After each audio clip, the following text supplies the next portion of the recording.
नमस्कार मित्रों, आपका स्वागत है मेरे YouTube चैनल विद राजपाल पर। साथियों, जैसा कि सभी को ज्ञात है, बेसिक शिक्षा सचिव महोदय ने आदर्श शिक्षा मित्र वेलफेयर एसोसिएशन के पदाधिकारियों को आश्वासन दिया था कि आपसे वार्ता 9 सितंबर को की जाएगी। इसी परिप्रेक्ष्य में 9 सितंबर को एक मीटिंग आयोजित की गई, जिसमें प्रमुख सचिव बेसिक शिक्षा, महानिदेशक स्कूल बेसिक शिक्षा, श्रीमान निदेशक महोदय बेसिक शिक्षा सचिव आदि के साथ में आदर्श वेलफेयर एसोसिएशन के पदाधिकारियों के साथ में संयुक्त मोर्चा के संरक्षक डॉक्टर दिनेश चंद्र शर्मा भी उपस्थित रहे। साथियों, जिन अधिकारियों के साथ वार्ता हुई वो बेहद सफल रही। बहुत ही सौहार्दपूर्ण वातावरण में वार्ता संपन्न हुई और शिक्षा मित्रों की मांगों से संबंधित कुछ बिंदुओं पर जो राय बनी वो इस प्रकार हैं।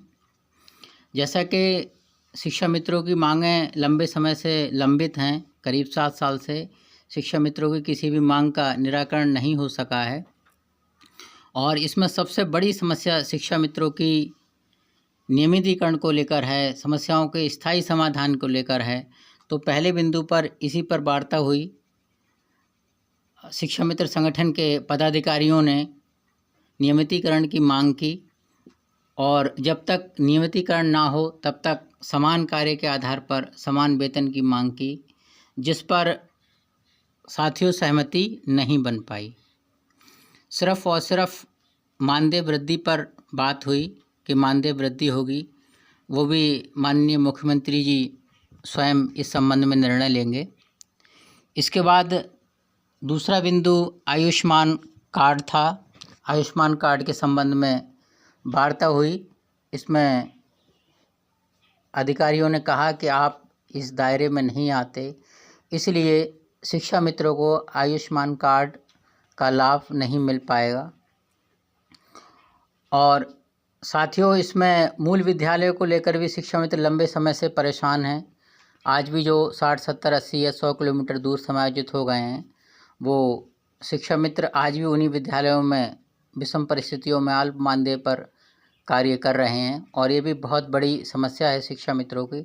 इसके साथ साथ महिला शिक्षा मित्र जो लंबे समय से अपने मायके में शिक्षण कार्य कर रही हैं, उनका परिवार कहीं है और वो कहीं हैं, तो ये भी एक बहुत बड़ी मांग थी। इसे लेकर सहमति बन गई है कि महिलाओं का स्थानांतरण उनके ससुराल के आसपास के विद्यालय में कर दिया जाएगा और बाकी के जो शिक्षा मित्र साथी अपने मूल विद्यालय आना चाहते हैं, उन्हें बहुत जल्द उनके मूल विद्यालय का आदेश प्राप्त होगा। इसके बाद साथियों CCL यानी चाइल्ड केयर लीव पर भी चर्चा हुई। इस पर भी सचिव महोदय ने आश्वासन दिया कि आपकी मांग उचित है और इस पर भी निश्चित रूप से विचार किया जाएगा और ये मानने योग्य है। इसके बाद जैसा कि संगठन की पिछले समय से मांग थी कि शिक्षा मित्रों को भी शिक्षकों की भांति 14 आकस्मिक अवकाश दिए जाएं, क्योंकि शिक्षा मित्र भी उतने समय ही शिक्षण कार्य करता है, वर्ष में उतने ही दिन शिक्षण कार्य करता है जो कि एक रेगुलर शिक्षक करता है। और शिक्षा मित्र की भी अपनी सामाजिक जिम्मेदारियां हैं, उसे भी आवश्यकताएं हैं। तो इसलिए आकस्मिक अवकाश में कोई भेदभाव ना करते हुए दोनों के लिए 14 आकस्मिक अवकाश दिए जाएँ। और जैसा कि सभी लोग जानते हैं, इस समय शिक्षा मित्रों के लिए एक वर्ष में मात्र 11 आकस्मिक अवकाश की सुविधा है, जो कि शिक्षकों से 3 कम है। इसके साथ ही साथ साथियों सेवानिवृत्ति की आयु जो कि शिक्षकों की 62 वर्ष है और शिक्षा मित्रों के लिए 60 वर्ष कर दी गई है। इस संबंध में भी संगठन के पदाधिकारियों के साथ बेसिक शिक्षा विभाग के अधिकारियों से जो चर्चा हुई, उसमें भी आयु बढ़ाकर शिक्षा मित्र के सेवानिवृत्ति की आयु बढ़ाकर 62 वर्ष करने पर भी सहमति बनी और बहुत हद तक संभव है शिक्षा मित्रों की सेवानिवृत्ति की आयु 62 वर्ष कर दी जाए। फिलहाल अभी इस संबंध में कोई ठोस बात नहीं आई है सामने निकल कर, कोई ठोस निर्णय नहीं आया। जब तक शासनादेश जारी नहीं होता तब तक ये संभावना ही है। और साथियों, इसके साथ ही साथ शिक्षा मित्रों को जो सेवा नियमावली है उसमें भी प्रशिक्षित वेतनमान के आधार पर शिक्षा मित्रों को मानदेय और समायोजित करने की बात पर भी चर्चा हुई, जो भी काफ़ी हद तक सफल रही। और इस बार में जो वार्ता हुई वो बहुत ही सकारात्मक रही।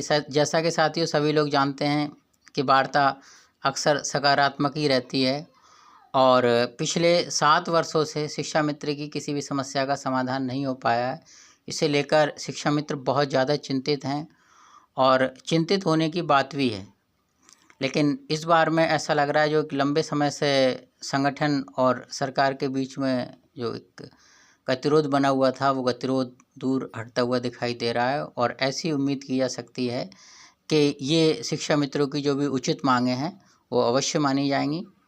धन्यवाद साथियों। अगर ये वीडियो पसंद आई हो तो वीडियो को लाइक करें और चैनल को सब्सक्राइब करें।